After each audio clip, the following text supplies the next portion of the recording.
Ready to dive deep today?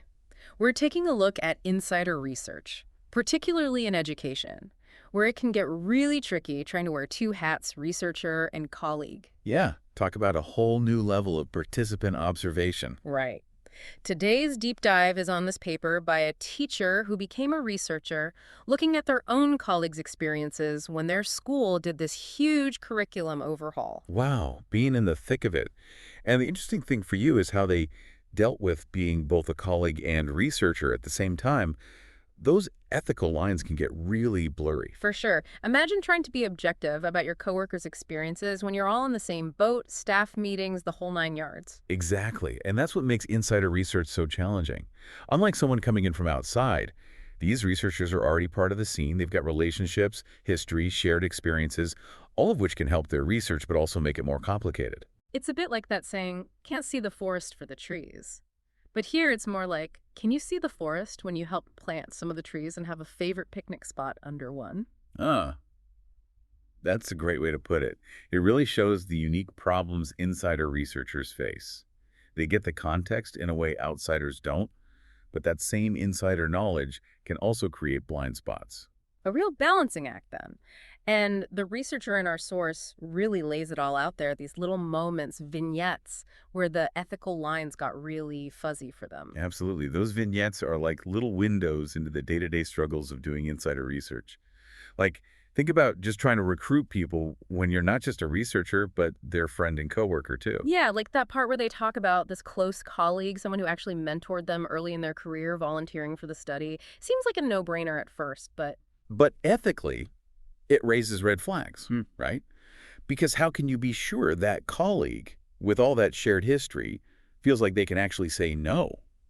Are they saying yes because they're genuinely interested or because of your existing relationship? it's like trying to untangle the research relationship from the friendship. Is it even possible to fully separate those things? That's the million-dollar question for insider research. And it's where the usual ethical playbook, like just getting informed consent, might not be enough. Because true informed consent means feeling totally okay about saying no without worrying about messing up the friendship or your work relationship. Exactly. And it's a constant conversation, not a one-time thing. You're always negotiating that consent, especially as you uncover new information throughout the research. And those complexities don't just disappear once you've got your participants, do they? It seems like collecting the data created a whole other set of problems for our teacher researcher. Absolutely. There's this really vivid scene where they're interviewing this close colleague in their home office, a space they've been in socially loads of times before. Can you imagine trying to keep that professional distance with your colleague's family photos staring back at you? How awkward. It'd be like trying to analyze your best friend's dream journal with a totally straight face. You can't just shut off those personal connections. Exactly. And it's not just the physical space either. It's that insider knowledge, those assumptions you already have that can color how you interpret everything, what your colleague says, their body language, the works. It's like trying to reread a book you've read a million times before. You might miss important details because you're so used to the story. Exactly. The researchers even worried whether they were really digging deep enough or if knowing this person so well made them skim over things, assuming they already knew the answer. So even with the best of intentions, knowing someone that well can be like a filter, maybe skewing your view without you even realizing it.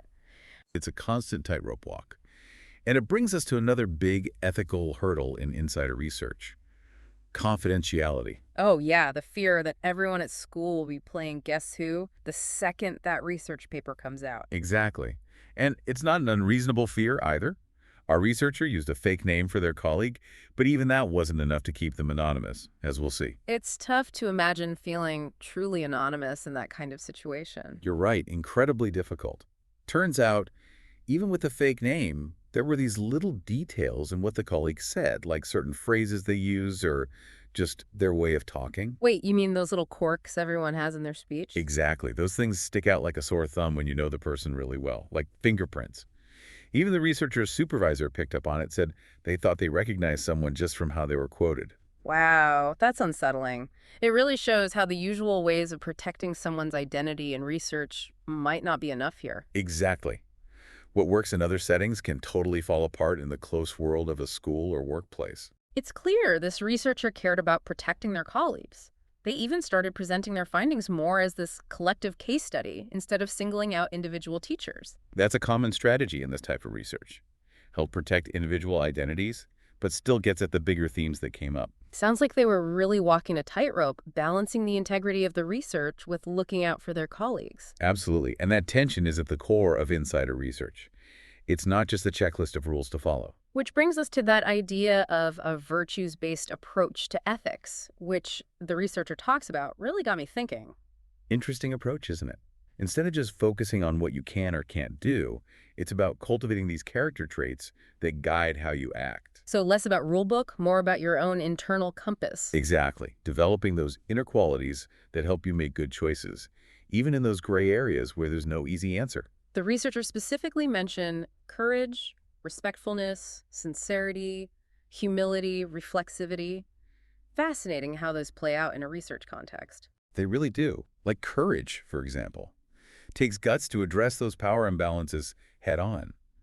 Imagine having to ask your close friend, who's also in your study, if they're truly okay answering a question, or if they're just trying to please you. Oof, tough conversation to have, much easier to just avoid it. Right. But courage there means having those hard conversations, setting boundaries, even if it risks your personal relationship, all for the sake of ethical research. And then respectfulness feels especially key when it's your own colleagues you're researching. For sure. Respect in research means treating colleagues as equals, not just sources of data. It's about valuing their views, being open to being challenged, and knowing that you don't have all the answers just because you're familiar with the setting. What about sincerity? I'm guessing that ties into being upfront about the research process and not downplaying any risks. Spot on. It's about being honest with your colleagues about what the research involves, what participating really means, and being honest with yourself about any blind spots you might have because of your connection to the people in the study. So, no persuading your buddies to sign up or nudging them towards the right answers. Exactly. Everyone needs to feel like they have a choice, even when it's your friend. Okay, starting to see how these virtues all work together for a more ethical way of doing research, where does humility fit into this? Humility is crucial. It's about admitting that being an insider doesn't mean you know everything. It's realizing your colleagues have insights that might surprise you. It's about accepting that you could be wrong, even about your own workplace or the people you work with. Exactly. It's recognizing your own limits and being open to learning. Which leads us to that final virtue reflexivity. Which is all about self-reflection. Yes, taking time to examine your own reasons for doing this, your biases, your assumptions, being real with yourself about the fact that you might not be seeing the whole picture. So, taking a step back to analyze your own research process and being brutally honest about what you find, even if it's not pretty. Exactly. Reflexivity reminds us that as insider researchers, we're not robots. We bring all our experiences and biases to the table. And pretending otherwise isn't just dishonest, it's ethically irresponsible. So it's not about chasing some perfect objectivity, which is probably a fantasy anyway. It's more about owning your own perspective and using it responsibly. Right. It's recognizing that your perspective is valuable to the research, but you also have to be super aware of your own biases. And I imagine that's even tougher when you're also trying to deal with all the normal workplace stuff, like our teacher researcher was. Absolutely. It's like juggling different roles. One minute you're a colleague, the next you're a researcher, and those lines can get so blurry it creates these ethically tricky situations. The researcher even mentions this moment during an interview with their colleague where they almost slipped up and started giving their own opinion about something that happened at a staff meeting. Talk about an insider impulse. Right. Shows how easily those personal dynamics can slip in, even when you're trying your best to stay objective. Really proves that reflexivity, that constant self-checking, is an ongoing thing, not a one and done. You have to be so tuned in to your own tendencies to catch those moments where your personal feelings might be coloring your research. Couldn't agree more. It's about constantly checking in with yourself, questioning your assumptions, being willing to admit when you might need to switch up how you're doing things. So those virtues we talked about, it's not just about being a good person. It seems like they're actually essential for doing good ethical research, especially with your own peers. Absolutely. Those virtues give you a framework for navigating those murky situations that pop up in insider research, like signposts guiding you toward more responsible decisions. It's inspiring to see how this teacher researcher used them to handle a really complex situation. They could have easily taken the easy way out, but instead, they chose to face the ethical dilemmas head on. And by doing that, they've given us all a lot to think about, especially anyone interested in ethical insider research.